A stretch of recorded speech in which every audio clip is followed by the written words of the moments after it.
ছাত্ৰ ছাত্ৰীসকল আমি ইতিমধ্যে অনুশীলনী 7.2 প্ৰশ্নসমূহ আলোচনা কৰিলোঁ।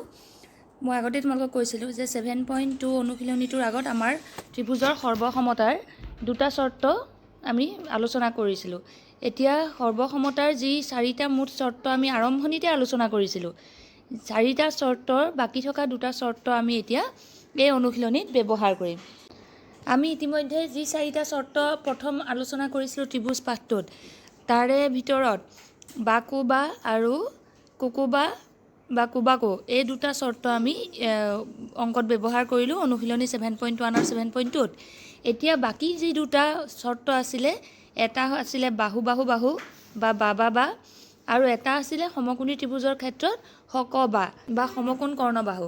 সেই দুটা চৰ্ত এতিয়া আমি এই অনুশীলনীটোৰ অংকখিনিত ব্যৱহাৰ কৰিম। গতিকে এই অনুশীলনীটোৰ প্ৰথম অংকটো আজিৰ ভিডিঅ'টোত মই তোমালোকক অকল এটা অংকহে বুজাই দিম, কাৰণ এই অংকটো অলপ দীঘল, ষ্টেপ বাই ষ্টেপ কৰিব লাগিব। একেটা অংকতে চাৰিটা প্ৰমাণ দিছে আৰু প্ৰত্যেকটো প্ৰমাণেই নতুন নতুন ধৰণে কৰিব লাগে। গতিকে অংকটো অকণমান দীঘল কাৰণে তোমালোকক মই আজিৰ ভিডিঅ'টোৰ অকল এটা অংকই কৰি দিম। চোৱা, প্ৰশ্নটো প্ৰথম বুজি লোৱা যে একে ভূমি বি চিৰ ওপৰত এ বি চি আৰু ডি বি চি দুটা সমদ্বিবাহু ত্ৰিভুজ এনেকৈ অঁকা আছে যাতে শীৰ্ষবিন্দু এ আৰু ডি বি চিৰ একেফালেই থাকে। তাৰমানে আমাৰ কাষৰ ছবিটোত দুটা ত্ৰিভুজ আছে, সমদ্বিবাহু ত্ৰিভুজ আছে এ বি চি আৰু ভিতৰত এটা আছে এ ডি চি, আৰু এই দুটা এনেকুৱাকৈ আঁকিছে যাতে শীৰ্ষবিন্দু এ আৰু ডি ভূমিৰ একেফালে থাকে, আৰু দুয়োটা ত্ৰিভুজৰে ভূমি একেডালে বি চিৰ ওপৰৰ ফালে ডিও আছে আৰু এও আছে। এতিয়া কৈছে যে এ দিক বৰ্ধিত কৰিলে, এ দিক যদি দীঘল কৰি লৈ আহোঁ তললৈ, এ দিক তললৈ দীঘল কৰি আনিলে পি বিন্দুত বি চি বাহুৰ পি বিন্দুত কাটে। এ ডিডাল বহাই দিলে বি চি বাহুৰ পি বিন্দুত কাটে। তেতিয়াহ'লে আমাক কি প্ৰমাণ কৰিবলৈ কৈছে? চাৰিটা পইণ্ট ইয়াত প্ৰমাণ কৰিবলৈ কৈছে। প্ৰথম পইণ্টটোত কৈছে যে দুটা ত্ৰিভুজ সৰ্বসম বুলি ক'ব লাগে। কোন দুটা ত্ৰিভুজ? এ বি ডি আৰু এ চি ডি। আমি চাই লওঁ এ বি ডি এই ত্ৰিভুজটো আৰু এ চি ডি এই ত্ৰিভুজটো। প্ৰথমতে আমি এই দুটা ত্ৰিভুজ সৰ্বসম বুলি প্ৰমাণ কৰিব লাগিব, আৰু সৰ্বসম বুলি প্ৰমাণ কৰিবৰ কাৰণে এতিয়া আমাৰ হাতত চাৰিওটা সৰ্বসমতাৰ চৰ্ত আছে, তাৰ যিকোনো এটা আমি ইয়াত ব্যৱহাৰ কৰিব পাৰিম। তাৰপিছত নেক্সটটোত কৈছে এ বি পি আৰু এ চি পি।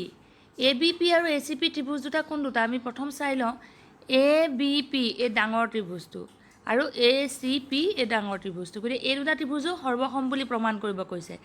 3 নম্বৰ পইণ্টটোত কৈছে এ পিয়ে কোণ এ আৰু কোণ ডি উভয়কে সমদ্বিখণ্ডিত কৰে। তাৰ মানে এ পিয়ে ডি বিন্দুত থকা কোণটোকো সমানে দুভাগ কৰিছে আৰু এ বিন্দুত থকা কোণটোকো সমানে দুভাগ কৰিছে বুলি প্ৰমাণ কৰিব লাগে। সেই প্ৰমাণটোৰ কাৰণে আমাৰ বেছি প্ৰব্লেম নহয়। কিহৰ কাৰণে? যে এটা পাৰ্ট তোমালোকে চাবা যে আমি 3 নম্বৰত যিটো প্ৰমাণ কৰিবলৈ আমাক যিটো দিছে, প্ৰথমতে যদি আমি চাওঁ এ বিন্দুত যি দুটা কোণ আছে সেই কোণ দুটা সমানে দুভাগ হৈছে বুলি যদি প্ৰমাণ কৰিবলৈ যাওঁ, তাৰমানে এ বিন্দুত থকা বাওঁফালৰ কোণটো আৰু সোঁফালৰ কোণ দুটা যদি সমান বুলি ক'বলৈ যাওঁ, তেতিয়াহ'লে এই ত্ৰিভুজ দুটা সৰ্বসম বুলি ক'ব লাগিব। আৰু এই ত্ৰিভুজ দুটা সৰ্বসম বুলি ইতিমধ্যে আমি 1 নম্বৰত প্ৰমাণ কৰিয়েই থ'ম। যিহেতু 1 নম্বৰত আমাৰ এ বি পি আৰু এ বি ডি আৰু এ চি ডি ত্ৰিভুজ সৰ্বসম হৈয়েই থাকিব, গতিকে আমি 3 নম্বৰৰ প্ৰথম প্ৰমাণটো আমাৰ হৈ যাব, একেবাৰতে হ'ব। কাৰণ কোণ এত দুটা সমান কোণ সৃষ্টি হৈছেতো আমি একেবাৰতে ক'ব পাৰিম।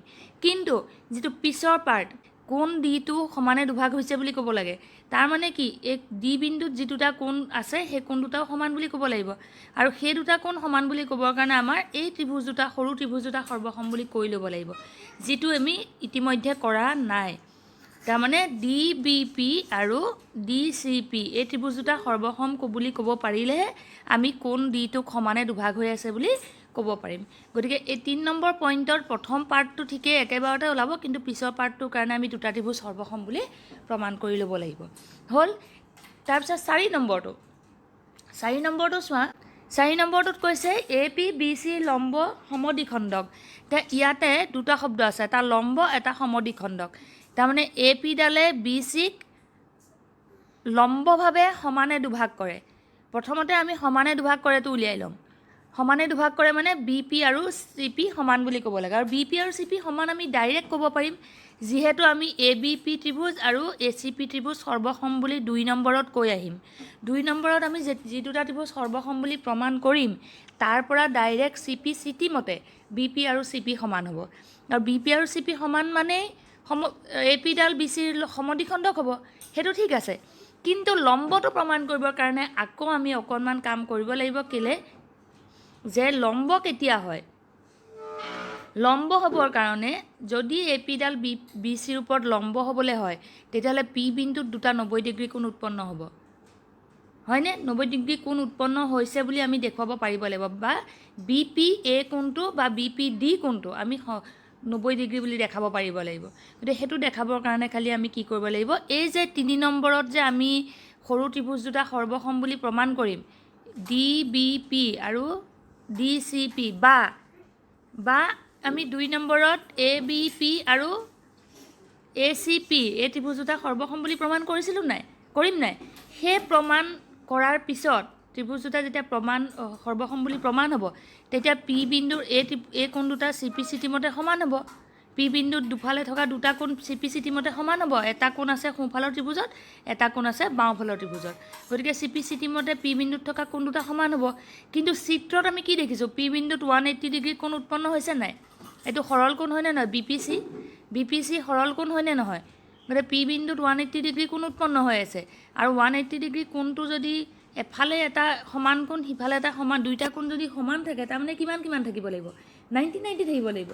গতিকে সেই এটা কোণ 90 ডিগ্ৰী বুলি আমি তেনেকৈ দেখাব লাগিব। গতিকে এই প্ৰমাণটো অকণমান দীঘল কাৰণে আজি মই অকল এটা প্ৰমাণেই তোমালোকক কৰি দেখুৱাম। তো এতিয়া আমি ইয়াৰ পিছৰ পাৰ্টটোলৈ যাওঁ। ছাত্ৰ ছাত্ৰীসকল, এতিয়া মই তোমালোকক প্ৰমাণখিনি চিৰিয়েলি দেখুৱাই যাম, তোমালোকে চাই যাবা, ভালকৈ মন কৰিবা, কাৰণ এই অংকটো অকণমান দীঘল। গতিকে আমি অকল এটা ভিডিঅ'তে এই ভিডিঅ'টোত অকল এটা অংকই কৰিম, সেইকাৰণে এটা অংকতে 4টা পাৰ্ট আছে। তেতিয়া চাবা, প্ৰথম চোৱা বিশেষ সূত্ৰটো আমি প্ৰশ্নৰ পৰাই সাধাৰণতে মিলাই লিখোঁ। একে ভূমি বি চিত থকা ত্ৰিভুজ এ বি চি আৰু ডি বি চি দুটা সমদ্বিবাহু ত্ৰিভুজ। চিত্ৰটোত আমাক দুটা সমদ্বিবাহু ত্ৰিভুজ দিছে, এ বি চি আৰু ডি বি চি। তাৰমানে এ বি চি যদি সমদ্বিবাহু ত্ৰিভুজ হয়, তেতিয়াহ'লে এ বি আৰু এ চি সমান হ'ব, প্ৰথম পইণ্ট। ছেকেণ্ড পইণ্টটোত কৈছে যে ডি বি চিও সমদ্বিবাহু ত্ৰিভুজ, তেতিয়াহ'লে ডি বি আৰু ডি চি সমান হ'ব, যিহেতু ডি বি চি সমদ্বিবাহু ত্ৰিভুজ। তাৰপিছত আহিলে এতিয়া আমাক কৈছে যে বি চি একেফালে, বি চি হ'ল দুইটা ত্ৰিভুজৰে ভূমি, বি চিডাল দুইটা ত্ৰিভুজৰে ভূমি। গতিকে বি চিৰ ওপৰ ফালে থকা দুটা শীৰ্ষবিন্দু এ আৰু ডি, এই এ ডিক যদি সংযোগ কৰি তললৈ বহাই দিওঁ, তেতিয়াহ'লে সি ক'ত কাটিব? বি চিক পি বিন্দুত কাটিব। এতিয়া প্ৰমাণ কৰিবলৈ আমাক 4টা পইণ্ট দিছে, 4টা পইণ্ট আমি প্ৰশ্নৰ পৰা লিখি দিছোঁ, কি প্ৰমাণ কৰিব দিছে। এতিয়া প্ৰথমতে মই প্ৰথম পইণ্টটো প্ৰমাণ কৰিম। প্ৰথম পইণ্টটো প্ৰমাণ কৰিবলৈ যাওঁতে এ বি ডি ত্ৰিভুজ আৰু এ চি ডি ত্ৰিভুজ, চিত্ৰত ভালকৈ মন কৰিবা, এ বি ডি আৰু এ চি ডি ত্ৰিভুজ। এতিয়া মই অকণ ওপৰলৈ লৈ যাওঁ, এ বি ডি আৰু এ বি ডি ত্ৰিভুজ আৰু এ চি ডি ত্ৰিভুজ, দেখিছেনে? এই দুটা ত্ৰিভুজ আমি, এটা এই বাওঁফালৰ ত্ৰিভুজ, এটা সোঁফালৰ ত্ৰিভুজ, আমি সৰ্বসম বুলি প্ৰমাণ কৰিব লাগে। সেইটো কৰিবলৈ যাওঁতে আমি প্ৰথম পইণ্টটো কি পাইছিলোঁ? ডাঙৰ ত্ৰিভুজ এ বি চি সমদ্বিবাহু নহয় জানো? গতিকে তাৰ পৰা আমি কি পাইছিলোঁ? এ বি আৰু এ চি সমান, কাৰণ ত্ৰিভুজ A B C সমদ্বিবাহু। Next point পাইছিলোঁ কি, যে সৰু ত্ৰিভুজটো সমদ্বিবাহু, তাৰমানে ডি বি আৰু ডি চি সমান। গতিকে ডি বি চি যিহেতু সমদ্বিবাহু, ডি বি ডি চি সমান। আৰু লাষ্টত আমি কি পাম, যে ইয়াত চিত্ৰটো চাই ভালকৈ মন কৰা, দুয়োটা ত্ৰিভুজতে এ ডি বাহুডাল সাধাৰণ বাহু, কাৰণ আমাক এই দুটা ত্ৰিভুজহে লাগে, সোঁফালৰ আৰু বাওঁফালৰ এই ওপৰৰ সৰু ত্ৰিভুজ দুটা। গতিকে এই সৰু ত্ৰিভুজ দুটাৰ এ ডি হ'ল সাধাৰণ বাহু। গতিকে আমি বাহু চৰ্তমতে ত্ৰিভুজ দুটা সৰ্বসম পাম, যি দুটা ত্ৰিভুজ আমাক সৰ্বসম বুলি প্ৰমাণ কৰিবলৈ কৈছিলে 1 নম্বৰত। গতিকে আমাৰ 1 নম্বৰ প্ৰমাণটো হৈ গ'ল। ঠিক আছে, এতিয়া আমি যাম ছেকেণ্ড প্ৰমাণটোলৈ।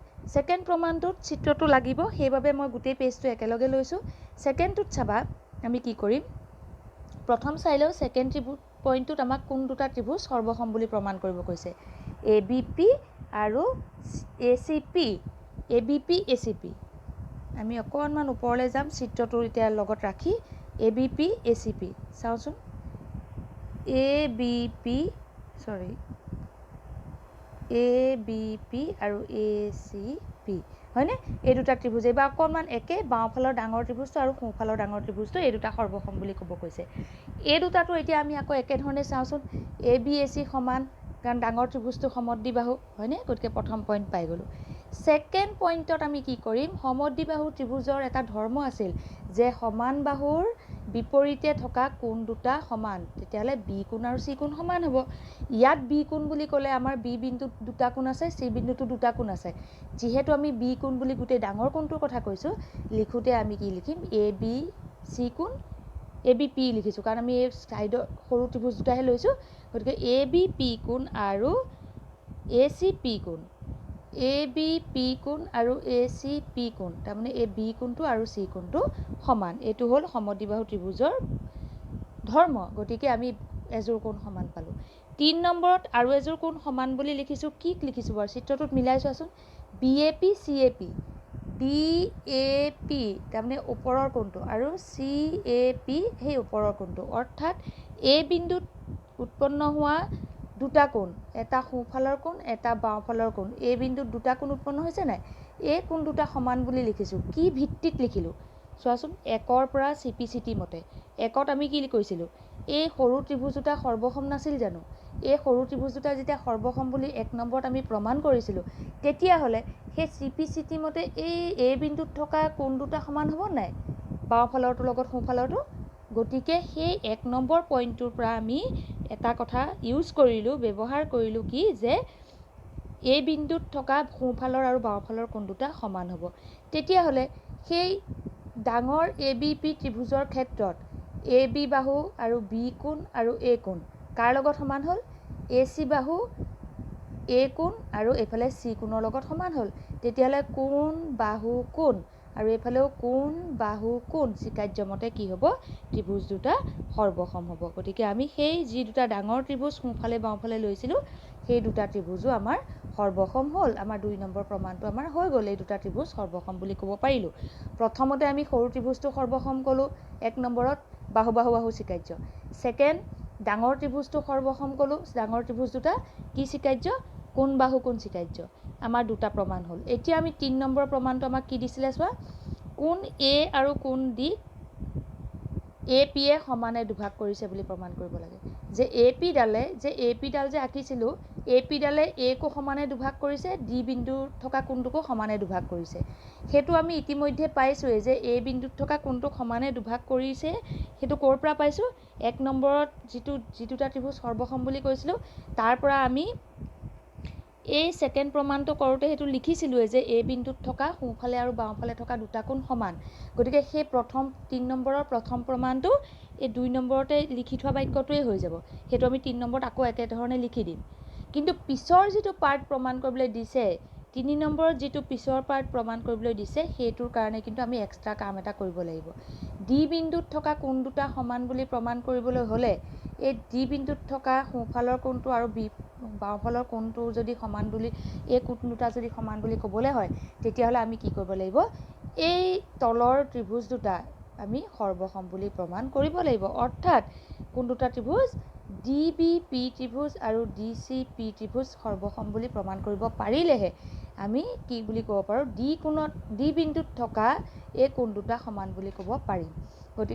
গতিকে এই 3 নম্বৰ পাৰ্টটো প্ৰমাণ কৰোঁতে দুটা পাৰ্ট থাকিব। প্ৰথম পাৰ্টটো এই বিন্দুত থকা দুটা কোণ সমানটো আমাৰ একেবাৰতে ওলাব এই 1ৰ পৰা। কিন্তু পিছৰ পাৰ্টটো প্ৰমাণ কৰিবলৈ যাওঁতে কোণ ডিত সমানে দুভাগ হৈছে বুলি প্ৰমাণ কৰিবলৈ যাওঁতে খালি আমি এটা এক্সট্ৰা কাম কৰিব লাগিব, কি যে এই তলৰ এই সৰু ত্ৰিভুজ দুটা সৰ্বসম বুলি প্ৰমাণ কৰি লৈহে আমি সেই ছেকেণ্ড পাৰ্টটো প্ৰমাণ কৰিব পাৰিম 3। গতিকে সেই কামখিনিলৈ এতিয়া আমি আগবাঢ়ি যাম কেনেকৈ, এইটো চোৱা। এইটো প্ৰমাণত আমি কি লিখিম, মই এটা কাম কৰোঁ, 2 নম্বৰটো আমি অকণমান লগত ৰাখিম। প্ৰথমতে আমি লিখিছোঁ এই কোণ দুটা সমান বুলি। এই লাইনটো একে হয়নে নহয় চোৱাচোন, এই লাইন দুটা একে হয়নে, বি এ পি আৰু চি এ পি কোণ সমানটো লিখিছোঁনে প্ৰথম। চি পি চিটিটো ক'ৰ পৰা পালোঁ, 1ৰ পৰা পালোঁ। 1ত আমি কি প্ৰমাণ কৰিছিলোঁ, যে এ বি ডি আৰু এ চি ডি সমান বুলি প্ৰমাণ কৰি আহিছোঁ নাই। ABD আৰু ACD সমান বুলি প্ৰমাণ কৰিছোঁ। এই ABD আৰু ACD সমানটো লৈ পেলাই CPCT মতে আমি কি প্ৰমাণ কৰিলোঁ যে A বিন্দুত থকা দুটা কোণ সমান। A বিন্দুত থকা দুটা কোণ যদি সমান তাৰ মানে কি APয়ে কোণ Aক সমানে দুভাগ কৰিছে। আমাৰ 1 নম্বৰ 3ত থকা প্ৰথম পাৰ্টৰ প্ৰমাণটো হৈ গ'ল। 3ত যিটো আছিলে প্ৰথম পাৰ্টৰ প্ৰমাণ চোৱা এই A কোণটোক APয়ে সমানে দুভাগ কৰিছেটো প্ৰমাণ হ'ল। এতিয়া আমি যাম D কোণটোক APয়ে সমানে দুভাগ কৰিছেটো প্ৰমাণ কৰিবৰ কাৰণে আমি এই ত্ৰিভুজ দুটা সৰ্বসম বুলি ক'বলৈ যাম। এই ত্ৰিভুজ দুটাৰ নাম ইয়াত চাই লওঁ আগতে DBP DCP আমি ঠিকে লিখিছোঁ না এতিয়া চাম DBP DCP চোৱা DBP আৰু DCP ত্ৰিভুজ দেখিছেনে সেই সৰু ত্ৰিভুজ দুটা আমি প্ৰথম বাছি ল'লোঁ। তাৰ পৰা প্ৰথমতে আমি কি পাম আমাৰ এইখিনিতে অকণমান ৰাফকৈ ছবিটো আঁকি লওঁ তেতিয়া আমাৰ প্ৰমাণটোৰ কাৰণে সুবিধা হ'ব। এইটো ৰাফ ছবি আমি এতিয়া এই তলৰ এই ত্ৰিভুজটো প্ৰমাণ কৰিম এই ত্ৰিভুজ দুটা সৰ্বসম বুলি প্ৰমাণ কৰিম। এইটোৰ কাৰণে প্ৰথম কি লিখিছোঁ DBDC তাৰমানে এই DB আৰু DC এই দুডাল DBDC নাছিল জানো আমাৰ অৰিজিনেল চিত্ৰটোত গতিকে DBDC সমান কাৰণ এই ভিতৰৰ ত্ৰিভুজটো সমদ্বিবাহু আছিল গতিকে প্ৰথম পইণ্টটো আমি পালোঁ। ছেকেণ্ডতে লিখিছোঁ BPCP সমান BPCP সমানটোৰ কাৰণে আমি চিত্ৰটোলৈ যাওঁ ক'তনো BPCP আছিল চাওঁচোন এডাল BP এডাল CP এই দুডাল সমান বুলি কি ভিত্তিত ক'লোঁ কাৰণ আমি 2 নম্বৰত কি প্ৰমাণ কৰিছিলোঁ 2 নম্বৰত প্ৰমাণ কৰিছিলোঁ আমি ABP আৰু ACP সমান ABP সৰ্বসম ABP আৰু ACP যদি সৰ্বসম হয় এই ত্ৰিভুজ দুটা সৰ্বসম বুলি প্ৰমাণ কৰিছিলোঁ। গতিকে এই ত্ৰিভুজ দুটা যদি সৰ্বসম হয় তেতিয়াহ'লে সৰ্বসম ত্ৰিভুজৰ বাহু কাৰণে BP আৰু CP সমান হ'ব নাই। গতিকে আমি সেই BP আৰু CPটো ক'ৰ পৰা ল'লোঁ এই সৰ্বসম ত্ৰিভুজ দুটাৰ পৰা আমি ল'লোঁ যে BPCP সমান 2 নম্বৰত যিহেতু আমি প্ৰমাণ কৰি আহিছিলোঁ যে আমি 2 নম্বৰত কি প্ৰমাণ কৰিছিলোঁ ABP আৰু ACP সমান সৰ্বসম গতিকে ABP আৰু ACP ত্ৰিভুজৰ পৰা আমি BP আৰু CP সমান পালোঁ। গতিকে BPCP এযোৰ বাহু সমান তে DP সাধাৰণ বাহু হয়নে নহয় চিত্ৰটো চাই লোৱা এবাৰ আমি এই ত্ৰিভুজ দুটা লৈছিলোঁ DBP DCP এই ত্ৰিভুজ দুটাৰ DPডাল সাধাৰণ বাহু হয়নে নহয় গতিকে আমি সেই কথাটোকে লিখিছোঁ যে DP সাধাৰণ বাহু হয়নে সাধাৰণ বাহু গতিকে বাহু বাহু বাহু তিনিওযোৰ বাহুৱে পালোঁ নাই তিনিওযোৰ বাহু গতিকে বাহু বাহু বাহু সৰ্বসমতাৰ চৰ্ত মতে সেই সৰু ত্ৰিভুজ দুটা যি দুটা ত্ৰিভুজ আমি বাছি লৈছিলোঁ ত্ৰিভুজ দুটা সৰ্বসম হ'ল। যদি ত্ৰিভুজ দুটা সৰ্বসম হ'ল তেতিয়াহ'লে D বিন্দুত থকা কোণ দুটাও সমান হ'ব আৰু যদি D বিন্দুত থকা কোণ দুটা CPCT মতে সমান হয় তেনেহ'লে আমি কি বুলি ক'ব পাৰোঁ যে APডালে কোণ দিক সমানে দুভাগ কৰিছে। গতিকে আমি 3 নম্বৰৰ পিছৰ পাৰ্টটো প্ৰমাণটো পালোঁনে যে APডালে D কোণক সমানে দুভাগ কৰিছে কাৰণ D বিন্দুত থকা এই কোণ দুটা আমি সমান বুলি পালোঁ কাৰণ এই ত্ৰিভুজ দুটা সৰ্বসম বুলি ক'ব পাৰিলোঁ হয়নে বাহু বাহু বাহু চৰ্ত মতে গতিকে আমাৰ 3 নম্বৰৰ প্ৰমাণটো হৈ গ'ল। এতিয়া আমি যাম 4 নম্বৰ প্ৰমাণ 4 নম্বৰ প্ৰমাণটোত কি বুলি কৈছে প্ৰথম আমি সেইটো বুজি লওঁ যে APডাল BCৰ লম্ব সমদ্বিখণ্ডক তাৰমানে APডালে BCক লম্বভাৱে সমানে ভাগ কৰিছে। প্ৰথমতে আমি চাম সমানে ভাগ কৰিছেতো আমি ইতিমধ্যে গম পাইছোঁ কাৰণ 2 নম্বৰত যিহেতু আমি এই ডাঙৰ ত্ৰিভুজ দুটা সৰ্বসম বুলি কৈছিলোঁ গতিকে BPCP সমান হ'লেই তাৰমানে সমদ্বিখণ্ডক হ'লেই APডালে BCক সমানে দুভাগ কৰিছেতো আমি পালোৱেই সমদ্বিখণ্ডক হ'লেই কিন্তু আমি এতিয়া নেক্সট প্ৰমাণটোত ক'ব লাগিব লম্বটো মেইনকৈ মূল উদ্দেশ্য হ'ব আমাৰ APডাল BCৰ লম্ব বুলি ক'ব লাগিব।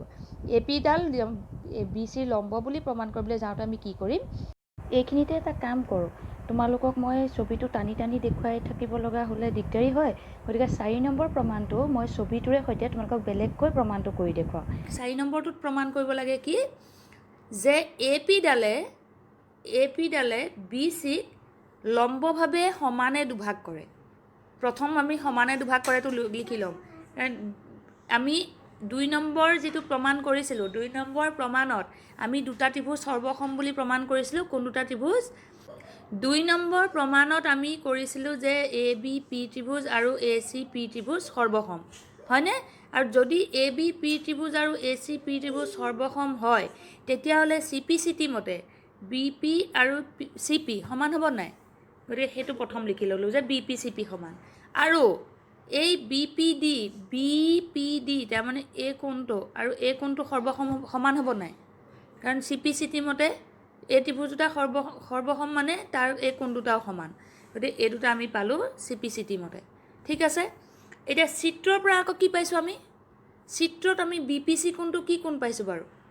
BPC কোণ, BPC মানে এই P বিন্দুত এইটো কিমান ডিগ্ৰী কোণ হৈছে?